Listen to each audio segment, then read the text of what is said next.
Que savez-vous réellement de l'argent? D'aucuns pensent que l'argent est la racine de tous les maux. Ce n'est pas vrai. Voici ce que la Bible dit réellement, l'amour de l'argent est la racine de tous les maux. Certaines personnes pensent qu'il ne faut pas parler autant d'argent, mais elles se trompent. Ce qui est noble, c'est ce que l'argent peut faire, les projets qu'il peut soutenir, le soulagement des dettes qu'il peut créer, la sécurité financière qu'il peut apporter à votre famille. L'argent est donc important, mais la clé est de gagner autant que possible tout en équilibrant votre vie avec d'autres aspects importants.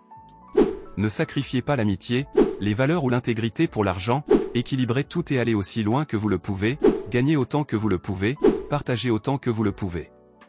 Dans cette vidéo avec Jim Rohn, vous découvrirez comment multiplier vos revenus par 10.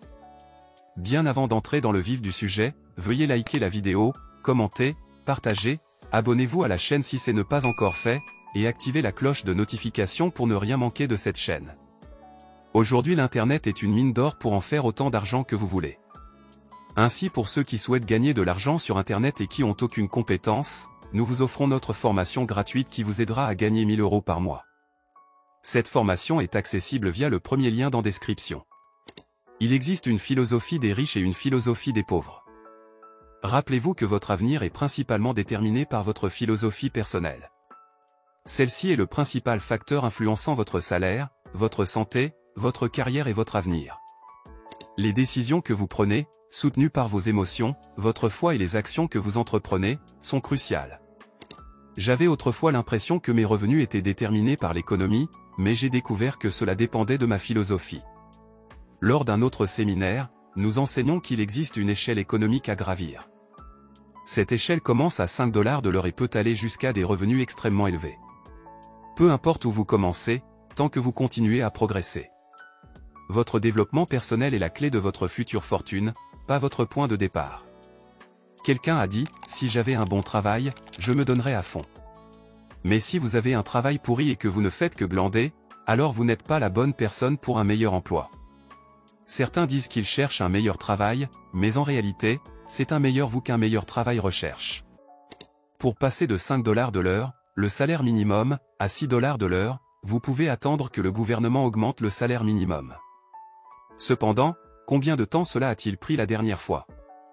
Probablement longtemps, et vous ne voulez pas attendre autant pour passer de 5 à 6 $. Une autre option est d'attendre que votre entreprise vous donne une augmentation, ce qui pourrait prendre 6 mois à 1 an. Cela semble long, n'est-ce pas? Donc, nous avons deux philosophies, attendre que les choses changent ou prendre des mesures pour améliorer vos revenus. Il y a aussi la philosophie de la revendication, faire grève et refuser de travailler tant que vous n'êtes pas mieux payé. Cependant, si vous faites cela seul, c'est risqué. Mais si un groupe de personnes se rassemble et dit qu'ils ne travailleront pas sans une meilleure rémunération, vous pourriez forcer la main de l'employeur et obtenir une augmentation. C'est la philosophie de la demande. Elle peut effectivement être utilisée pour augmenter vos revenus. Mais écoutez bien, voici le problème avec la philosophie de la demande, vous ne pourrez pas devenir riche avec elle. Vous pourriez gagner quelques dollars de plus ou obtenir quelques avantages supplémentaires, mais vous ne deviendrez pas riche. Pourquoi? Parce que c'est une mauvaise philosophie pour s'enrichir.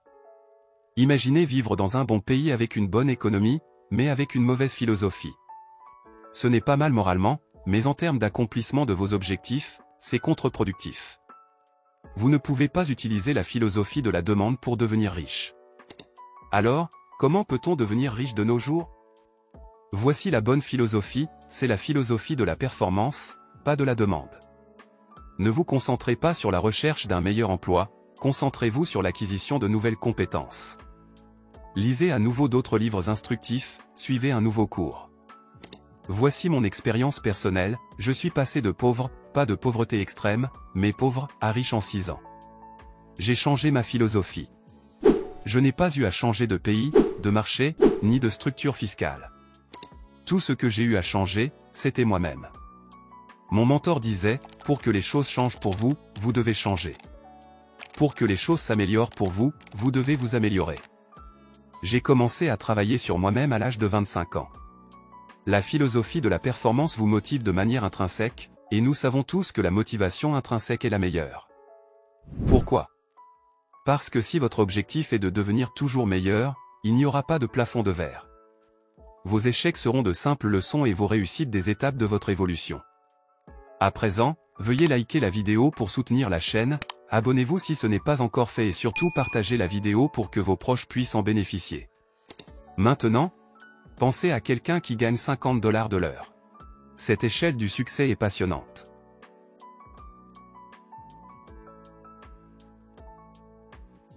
Pouvez-vous commencer en bas et multiplier vos revenus par 10? Bien sûr que oui. Allons plus loin. Connaissez-vous quelqu'un qui gagne 500 $ de l'heure? Les avocats de Beverly Hills, par exemple, gagnent souvent ce montant. Il est possible de multiplier vos revenus par 10, encore et encore. À quelle hauteur un arbre pousse-t-il? Aussi haut qu'il le peut. Les arbres ne poussent jamais à moitié de leur capacité. Ils plantent leurs racines aussi profondément que possible et grandissent autant qu'ils le peuvent. Chaque forme de vie atteint ses limites, sauf les êtres humains. Pourquoi? Parce que nous avons le choix. En tant qu'être humain, nous avons le choix d'atteindre tout notre potentiel ou seulement une partie. Ce choix nous appartient. Vous pouvez développer une ou 10 compétences incroyables. Pensez à ceux qui gagnent des millions, comme Bill Gates. Si quelqu'un est d'une entreprise à gagner $1 milliard en un an, est-il justifié de le payer 68 millions? Absolument. Tout est relatif. Ce qui semble beaucoup aujourd'hui peut paraître insignifiant plus tard.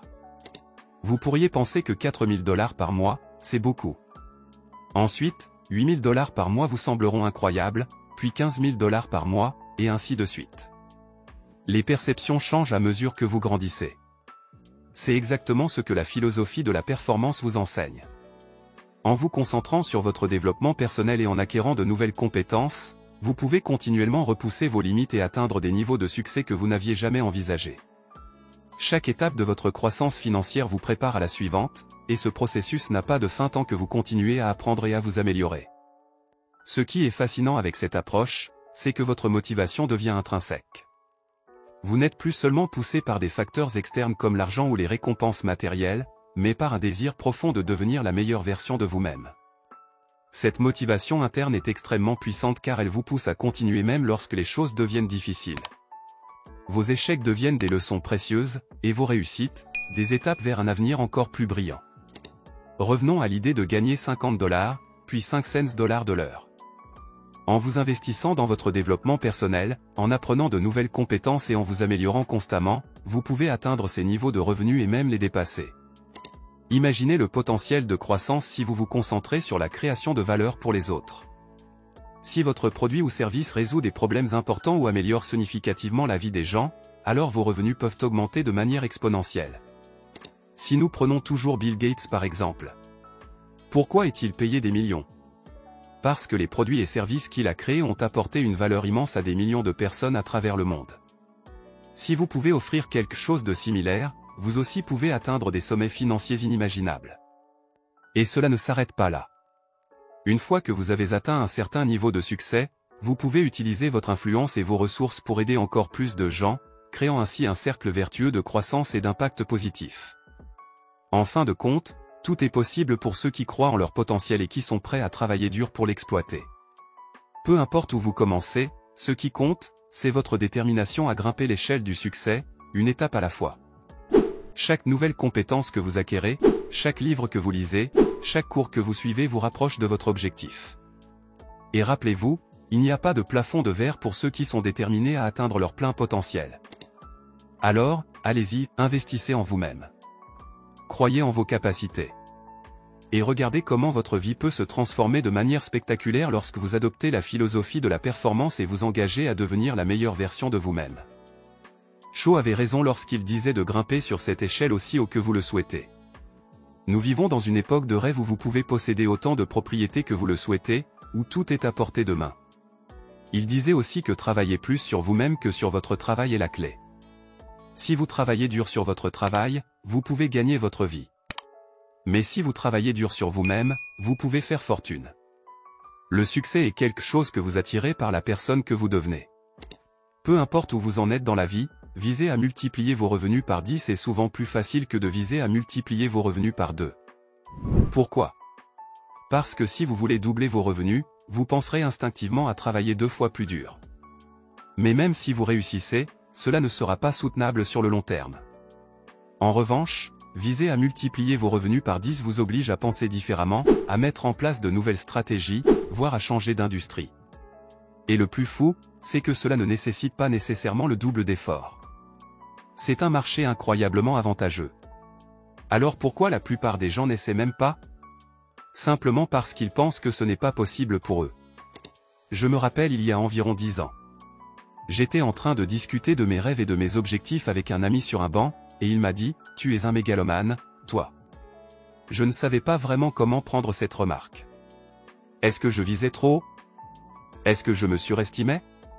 Peut-être un peu, mais cela m'a plutôt bien servi jusqu'à présent. Pourquoi rêver petit quand on peut rêver grand? Alors oui, peut-être que je me surestimais, mais cela m'a donné l'audace nécessaire pour oser commencer lorsque je n'avais rien. Il m'arrivait parfois d'exagérer légèrement mes progrès, mais cela m'a motivé à rattraper mon retard pour atteindre le bonheur. Personnellement, j'ai besoin d'être fier de moi, et pour cela, je dois accomplir quelque chose qui semble impossible ou du moins difficile. Vous connaissez tous cette phrase, « Visez la lune ». Même si vous ne l'atteignez pas, vous atterrirez parmi les étoiles. Et c'est déjà pas mal, même pour un mégalomane. Permettez-moi maintenant de vous partager un petit plan. Quand j'ai rencontré Shaw et qu'il s'est intéressé à ma situation financière, il m'a demandé combien d'argent j'avais économisé et investi ces dernières années. J'ai répondu « 0 ». Il m'a dit que ce n'était pas un bon chiffre. Voici ce que je lui ai rétorqué, si j'avais plus d'argent, j'aurais un meilleur plan. Et sa réponse a été cruciale, si tu avais un meilleur plan, tu aurais plus d'argent.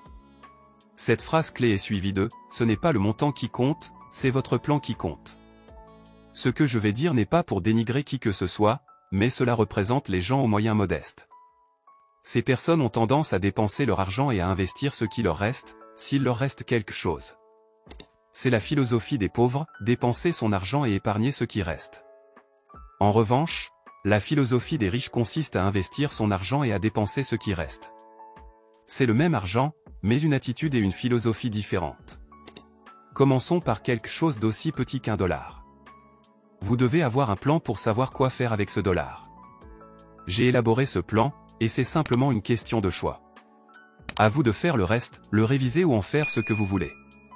Mais voici ce que j'enseigne, ne dépensez jamais plus de 70 centimes. Pourquoi? Parce que c'est le meilleur montant que j'ai trouvé. Il reste encore 30 centimes, et voici ce que vous pouvez en faire. Les 10 centimes suivants sont pour une œuvre caritative, une église ou tout autre projet que vous souhaitez soutenir. Si vous donnez à une association ou une église, laissez-les vous montrer comment vos 10 centimes sont utilisés. Cela vous apportera une grande satisfaction de savoir que votre argent est utilisé de manière judicieuse. Ensuite, les 10 centimes suivants sont destinés à l'utilisation du capital. C'est la valeur que vous mettez de côté pour être investi dans une entreprise afin de rapporter de la valeur au marché. C'est ce que nous appelons le capitalisme, et les agriculteurs le comprennent très bien. Voici ce que représentent les semences de maïs, c'est du capital.